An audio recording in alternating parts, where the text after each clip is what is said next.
Tā, labrīt, dāmas un kungi. Brīvlaika pašā viducī.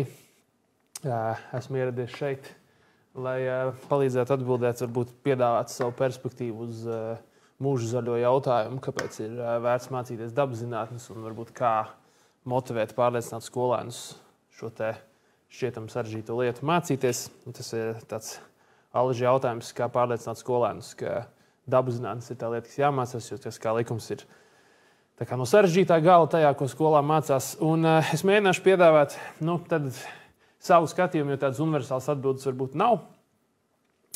Bet savu kaut kādu, teiksim, to, ko es ikdienā saviem skolēniem stāstu, es varbūt mēģināšu piedāvāt. Respektīvi, principā, mēs mēģināsim šīs te manas sarunas gaitā atbildēt uz klasisku jautājumu, kas atskan klasē. Patiesībā jebkurā priekšmetā, bet varbūt tas ir īpaši tāds populārs jautājums matemātikā un dabaszinātnēs, kas ir skolotāji, kāpēc man šo vajag mācīties priekš kam. Kāda jēga no tā, ko mēs mācāmies, kāda jēga man mācīties tur kvadrātvienādojums risināt, priekš kam man šos fizikas likumus zināt un tā tālāk. Respektīvi, tas ir tas jautājums, ko skolēni prasa, lai saprastu, priekš kam viņiem tas ir vajadzīgs. Un, ja mēs mācētu vai mācēsim atbildēt uz šo jautājumu tā, ka skolēnam tā atbilde būs pārliecinoša, tad droši vien mēs vienlaicīgi būsim arī interesējuši un motivējuši šo skolēnu mācīties attiecīgo priekšmetu vai dabaszinātnes kā tādas. Tad pēc būtības mums ir jāatrod atbilde uz to standarta jautājumu, kas ir kāda jēga no šī visa. Un pamodelējot šo situāciju, kurā šis skolēns ir šo provokatīvo jautājumu mums klasē uzdevis, mēs varētu viņam atbildēt ar virkni lietām. Pirmā atbilde, kas varbūt ir uz mēles šad un tad, ir tāda, ka, dārgais skolēni, tu vēl esi skolā, un tu nezini, kas tu būsi. Līdz ar to tu nevari prognozēt, ko tev vajag zināt, un tāpēc tev vajag zināt visu, jo tev jebkas dzīvē var noderēt. Kas, protams, nav nepareizi, bet priekš tā skolēna, kas sēž skolas solā, un kuram tajā brīdī ir grūti, teiksim, fizikā, viņš nepārāk grib to sarežģītību apgūt, tā var būt diezgan nepārliecinoša atbilde, it sevišķi, ja tas cilvēks ir vairāk tā kā varbūt ar kādām humanitārām interesēm un tā. Līdz ar to es neesmu pārāk pārliecināts, ka tā būtu īstā atbilde, ko teikt, kaut gan viņi formāli ir pareizi, bet priekš skolēniem tas varētu nebūt pārāk pārliecinoši, jo jauni interesi tas neraisīs, un es domāju, ka diezgan daudz nodomā, ka tas nav mans vai dabaszinātnes nav mans, es droši vien darīšu kaut ko citu, tad tā jau īstenībā nav. Jā, kaut gan principiāli tā atbilde jau nebūtu nepareiza. Bet es domāju, ka mēs varam labāk. Līdz ar to es uz šo jautājumu neatbildētu. Tad ir nākamais, varbūt, ko mēdz atbildēt uz šo jautājumu, ka dabaszinātnes ir svarīgi mācīties, jo tas skaidro pasauli, kurā mēs dzīvojam. Un līdz ar to, ja mēs mācāmies dabaszinātnes, tad mēs saprotam, kā strādā viss, kas mums ir riņķī apkārt. Un tad mēs esam, teiksim, kā lai pasaka, kompetentāki dzīvē, ja tā varētu izteikties, ja mēs labāk saprotam, kā strādā visādas iekārtas, ko mēs lietojam mājās, un, teiksim, ja runa par kādiem remontiem, mēs uzreiz varbūt labāk saprotam kaut kādus tur energoefektivitātes un siltināšanas jautājumus un tādas lietas, kas jau ir, tāds varbūt jau, teiksim, ar praktisku ievirzi, sevišķi mēs šādu formulējumu, ka tas noderēs ikdienā, varam parādīt šos piemērus, kur cilvēks, kas zina dabaszinātnes, ir ar kaut kādu priekšrocību par to, kas nezina. Tad tas jau varbūt ir drusku siltāk, bet atkal man šķiet, ka tam skolānam nelīdz galam arī varbūt tajā brīdī šī atbilde var pārliecināt. Varbūt tie piemēri, ja piemeklē labus, jau rada tādu sajūtu, ka tas ir svarīgi, bet tā vēl šķiet tāda diezgan attāla lieta. Līdz ar to arī šo atbildi es tā kā strīpoju ārā. Ja viņi varbūt ir labāk par iepriekšējo, viņi nav pavisam abstrakti, bet tam skolēnam, kas tajā brīdī ir neizgulējies, tā nepieciešamība degošā saprast pasauli, viņi nav tik degoši, kā mums šķiet. Un ja ne šo, tad ko tad vēl mēs varam atbildēt vispār? Mans piedāvājums ir numurs 3, kas ir formālais salikums ir uz ekrāna. Proti, dabaszinātnes mums māca likumsakarības veidot un pētīt, kas ir kritiskās domāšanas pamatā. Ja mēs to tā pateiksim skolāniem, viņi diez vai būs laimīgi, bet šo es uzskatu par īsto atbildi uz to jautājumu, kāda jēga man mācīties dabaszinātnes. Dabaszinātnes man iemācīs taisīt likumsakarības un pētīt, kas man padarīs par kritiskāk domājušu cilvēku. Jeb, mans formulējums klasē, tā, lai skolēni saprot, ir šāds, ka cilvēki ar eksaktu prātu ir grūtāk apčakarēt. Tas ir skolēnu valodā, un tad viņi saprot, ka tas jau ir, katrs grib, lai viņi nevar apčakarēt. Un tad viņi ir interesēti, lai tā būtu. Un tad ir svarīgi parādīt piemērus, kurā var apmānīt kādu, kurš nav eksakti domājuši, lai viņi uzķerās uz šī āķi, jo pašlaik viņi ir kā zivtiņi, kas kaut kur attāli ierauga kaut kādu tārpiņu, bet viņi vēl nav gatavi uz tā āķi uzķerties. Viņi tikai domā par šo, tas varētu būt tā, jā. Bet jautājums ir, ko mēs ar šo domājam. Un te es parasti parādu pāris piemērus, parādīšu arī jums vienu otru. Un proti, viens piemērs, ko es mēdzu rādīt, drusku provokatīvs, bet lai iet, ir šāds. Jums ir grafiki 2 blakus viens otram, kur ir parādīts, teiksim, jūs meklējat darbu, un jūs ejat tagad pie uzņēmuma A un pie uzņēmuma B. Uzņēmums A jums parāda vienu grafiku, kur ir parādīts, kā jūsu alga mainīsies laikā, un uzņēmums B rāda otru, un jums tagad ir jāizvēlās, kurā uzņēmumā iet strādāt. Mēs varētu tā 10 sekundes padomāt, kuru no šiem izvēlētos mēs. Tipiski, kad uzdod šo jautājumu, teiksim, klasē, tad atbildes sadalās, ka 2/3 pacēla roku, viņi iet uz uzņēmumu B, jo acīm redzam alga aug straujāk, un mēs gribam pelnīt vairāk. Pārējā trešdaļa nav īsti gatava atbildēt, jo viņi jūt, ka tur ir kaut kas ir aprakts un paslēpts. It sevišķi kontekstā ar to, ka tikko mēs runājam par to apmānīšanas jautājumu. Un tad var uzdot jautājumu, kur ir triks. Ja? Un, principā, jebkuram eksaktiem cilvēkam ieraugot šādu grafiku, sevišķi viņi būtu atsevišķi. Teiksim, šobrīd viņi ir nolikti blakus. Tas, kā es teicu, ir mazliet provokatīvi, bet, ja mēs ieraudzītu šos grafikus atsevišķi, teiksim, aiziet pie uzņēmuma A, redzētu vienu, un tad pie uzņēmuma B redzētu otru, jebkuram cilvēkam, kas ir trenēts dabaszinātnēs, momentāli iedegtos sarkanā lampiņa, ka grafikam uz asīm nekā nav. Kas nozīmē, ka mums nav nejausmas, ko šīs līnijas nozīmē.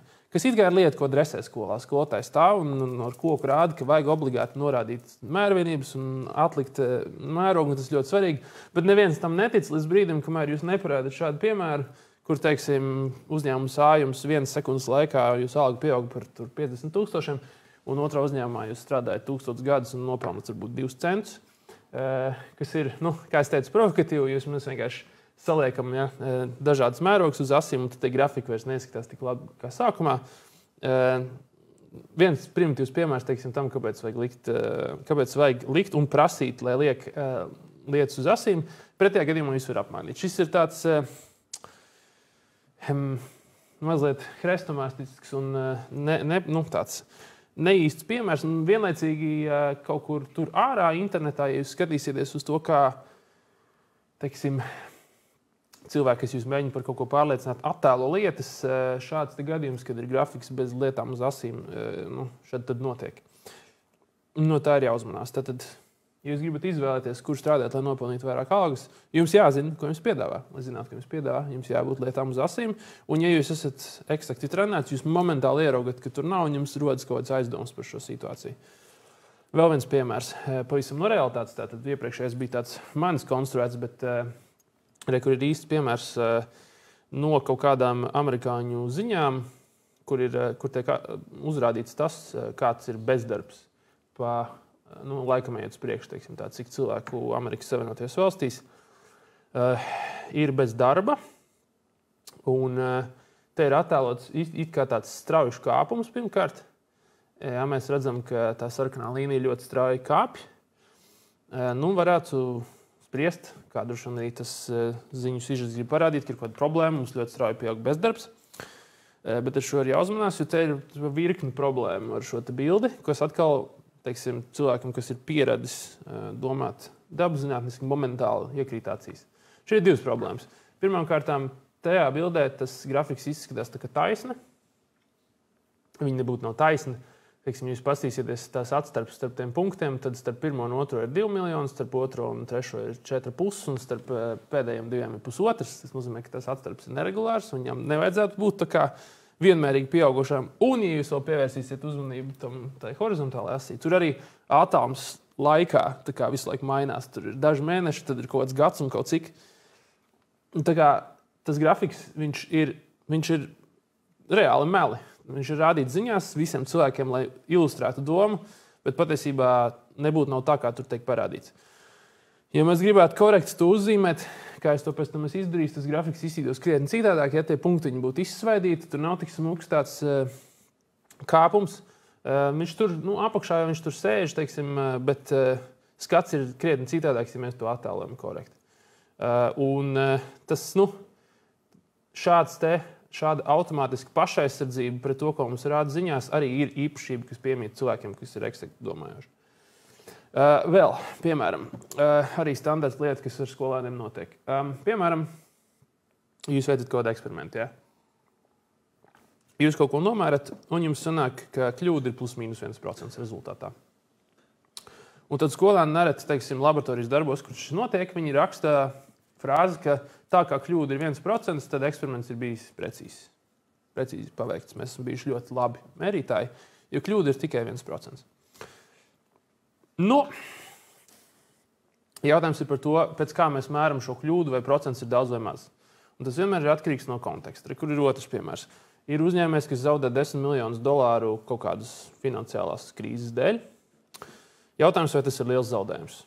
Un atbildi uz šo jautājumu mēs, protams, varam sniegt tikai tad, ja mums ir konteksts par to, teiksim, cik liels ir uzņēmums, kāds ir tur uzņēmuma budžets. Un relatīvi pret to mēs varam pateikt, ka 10 miljoni ir daudz vai maz.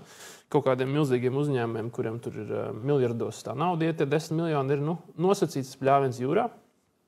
Savukārt, katram vienam no mums 10 miljoni šur vai tur nozīmētu ārkārtīgi lielu naudas summu.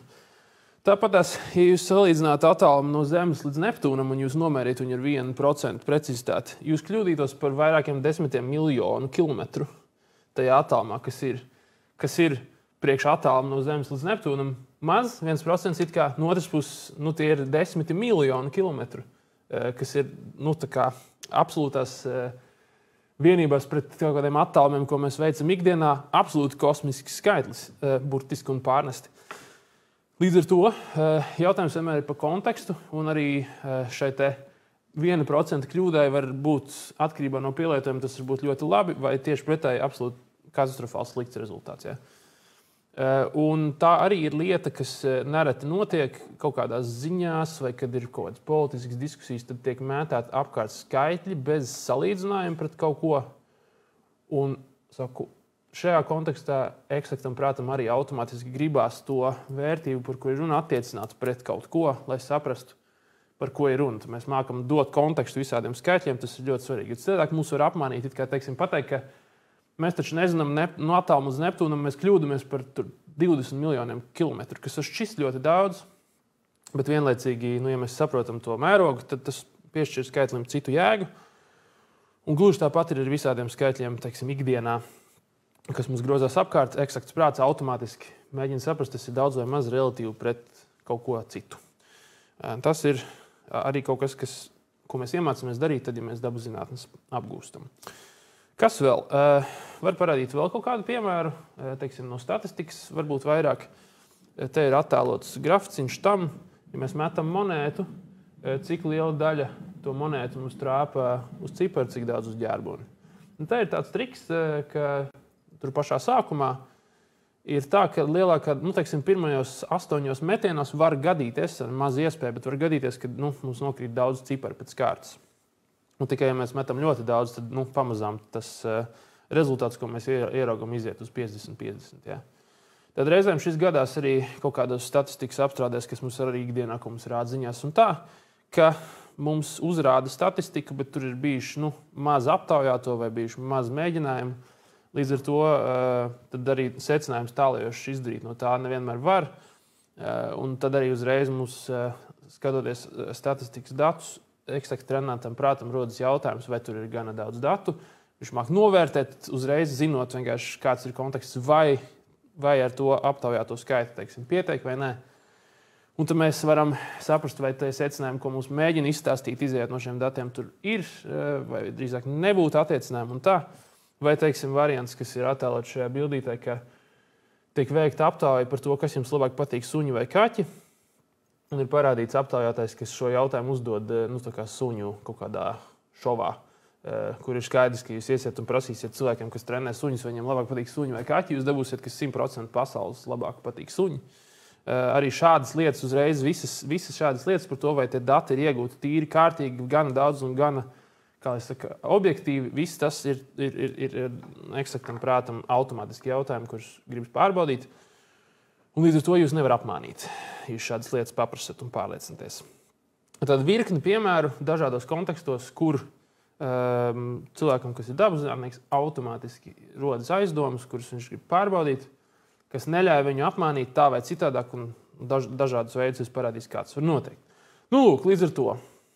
Tātad, kāpēc? Galu galā, kāpēc mācīties dabaszinātnes? Tas bija tas jautājums, ar ko es nācu un solīju atbildi. Mana atbilde galu galā tad ir tāda, ka mācīties dabaszinātnes mums vajag tāpēc, ka mēs to darot iemācāmies domāt tā kā dabaszinātnieki. Skolā ir tikai dabaszinātnes priekšmetos ir pieejams šis komplekts ar tādu deduktīvo domāšanu un spēju iegūt datus un tos apstrādāt un analizēt un domāt. Ja? Citos priekšmetos tāda veida domāšanu nevar dabūt. Un tas ir noderīgi pilnīgi visiem. It sevišķi, teiksim, ejot uz priekšu tagad modernajā laikmetā. Tas ir noderīgi pilnīgi visiem, tāpēc, ka šis domāšanas veids, šīs naturālās aizdomas, kas parādās dabaszinātniekiem, kas grib būt ļoti precīzi, ir, kā es minēju, kritiskās domāšanas pamatā, un tas savukārt ir kaut kas, kas ir īpaši svarīgs tagad mūsdienās, kur mēs dzīvojam pārbagātā info telpā, kur mums visu laiku nāk informācija. Mums konstanti ir jānodarbojas ar šīs informācijas sijāšanu un pārbaudīšanu, izlaišanu ar sevis un filtrēšanu. It sevišķi tajā pasaulē, kur tagad viss ir arvien vairāk balstīts skaitļos un datos un teiksim, arī kaut kādā mākslīgā intelekta lietās, tas viss ir jāsaprot un jābūt trenētam, darboties ar šīm lietām, lai varētu tiešām aizsargāties pret to, ka jūs kāds mēģina apmānīt. Un kurš gan negrib būt aizsargāts pret to, ka mūs apmāna? Tāpēc jāmācās dabaszinātnes. Bet tas nav tik vienkārši, kā pateikt skolēniem, ka mācieties fiziku un jūs neviens neapmānīs. Un tad vienkārši iet klasē un likt risināt 1000 uzdevumus. Tas ar tā īsti nestrādā. Līdz ar to, ja mēs solam skolēniem, ka mēs viņiem iemācīsim būt intelektuāli aizsargātiem un šīs visas lietas apgūt, tad mums vienlaicīgi ir arī viņi jāmāc to darīt. Mums ir jāmāc viņiem pašiem analizēt, prognozēt, jāļauj viņiem kļūdīties, jāļauj pamanīt savas kļūdas, jāļauj pamanīt klases biedru kļūdas un strādāt pie šī aparāta. Respektīvi, teiksim, ja mēs stundās dodam ļoti daudz aprēķinu uzdevumus un neko citu, tad viņiem nav šī spēles lauka. Aprēķinu uzdevumi ir labi un vajadzīgi, un tas ir, rēķināt ir jāmāk, bet vienlaicīgi mums jādod arī iespēja viņiem ir spriest un domāt un prognozēt, savstarpēji pastrīdēties, iemācīties nonākt pie patiesības, jo tas ir tas, ko mēs gribam, lai viņi apgūst. Un tad mums arī stundās ir jādod iespēja to darīt. Jāļauj arī kļūdīties viņiem mācību procesā, bet tā nevar. Tam ir jākļūst par normu, nevis par kaut ko, no kā mēs ārkārtīgi baidamies, ka ja mēs pieļaujam kļūdu, tad viss pasaules sabrūk. Tur ārā, kad mēs esam, tas vienīgais veids, kā vispār pie kaut kā nonāk, ka mēs spriežam, domājam, izceļam viens otru kļūdas, vienojamies, ka tiešām tā, un beigās nonākam līdz gala rezultātam. Tad vēl konkrēti dabaszinātnēs ir tāds sports, kas saucās laboratorijas darbi. Te vēlos te un tagad skolotāju auditorijai pateikt, ka mums ir zinātniski pētījumi, kas parāda to, ka laboratorijas darbi nepalīdz iemācīties to, par ko viņi ir. Tā kā teorija, jeb to saturu pašu. Respektīvi, var klausīties lekcijas, var darīt laboratorijas darbus, un nav tā, ka tie, kas dara laboratorijas darbus, kaut ko labāk zina par tiem, kas klausās tīras lekcijas. Kam laboratorijas darbi ir derīgi? Lai iemācītos kaut ko darīt praktiski un lai ietu cauri tam pētniecības procesam, ka mēs kaut ko nomēram, mēs dabam datus, mēs tos datus interpretējam, mēs saprotam, kā mēs mērījām, kā tas atsauc uz datiem un ko mēs varam, ko nevaram secināt no datiem, kas ir šis dabaszinātniskās domāšanas veids. Un tāpēc tiem darbiem vajadzētu arī būt tādā griezumā, ka fokus ir tieši uz to procesu. Ja? Mums ir jānoliek otrajā plānā tas, par ko ir šie darbi, un jāfokusējas uz to pētniecības procesu, kas notiek viņus izstrādājot. Ārvārds sakot, mums ir, ja mēs solam, ka mēs viņiem skolēniem iemācīsim šo intelektuālo aizsardzību, tad mums ir jāmazina tas, cik svarīgi ir konkrētās formulas zināt un, teiksim, viņas tipveidā izmantot, vairāk jādod ir domāt. Jo, vienīgais veids, kā iemācīties domāt, ir domājot. Mums jādod iespēja ir praktiski to darīt un trenēties. Manā pieredzē tas nozīmē visādos kontekstos iespējās dot skolēniem tiesības pašiem funktērēt, un skolēniem tas ļoti patīk. Man liekas, ka katrā iekšā dzīvo kaut kāds cilvēks, kam patīk risināt krustvārdu mīklas un sudoku un tam līdzīgas lietas un spēlēt šahu un kaut kādas tādas lietas. Katram iekšā ir tas mazais azarts, kas ir, ka tu izdomā kaut kādu atrisinu kādu uzdevumu, un tas vienkārši jāatslēdz vaļā, un tas notiek tikai tad, kad jūs dodat tās tiesības funktērēt tiem skolēniem atpakaļ. Ļaujat viņiem pašiem funktērēt, kļūdīties, izdomāt. Un tad viņiem arī piešķirās šī interese, un tad viņi arī trenējās būt dabas zinātnieki. Un to viņu domāšana aug, un viņi sāk pamanīt, ka viņi paši var par sevi pastāvēt lielajā infokarā. Un tad viņiem rodās azarts darīt vēl. Un beigās jūs iegūstat cilvēkus, kas ļoti labprāt turpina STEM lietas mācīties. Lūk tā. Tas bija tas, ko es gribēju nokomunicēt. Tas no manis viss.